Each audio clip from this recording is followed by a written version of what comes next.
The reputation of the Soviet army abroad was mixed. On the one hand, there were many who greeted the Soviet soldiers with open arms and flowers, embraced them, celebrated them, and of course, in many cases, their behavior was exemplary. Here in this picture, a Red Army soldier is distributing ration bread in some liberated territory. There were cases that in Germany, Soviet troops fed German children from their own rations. But not everything was always rosy. There were cases of looting and rape, particularly when the Soviet army reached foreign territories. Even in Yugoslavia, the representatives of Yugoslav guerrillas complained to Stalin, but he accused them of slander. They complained about looting and rape. The situation was much worse in Germany.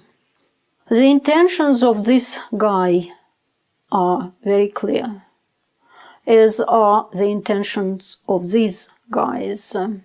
Rape in Germany was massive. Stalin thought that such cases were a reward to his military for the hardships and dangers of war. It was also for Stalin part of the retribution against the Germans.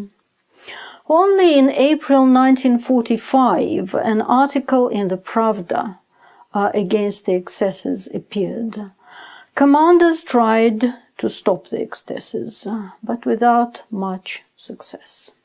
The Soviet army continued its offensive. Stalin had every reason to be proud of his army, whatever the misbehavior of some of its men.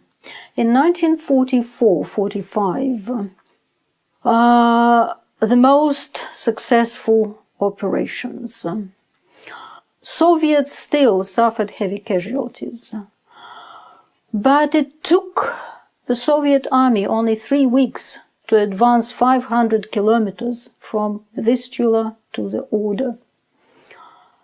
And this victorious army was tearing ahead with the slogan, "For the motherland, for Stalin." Stalin became a symbol of victory and a synonym of motherland.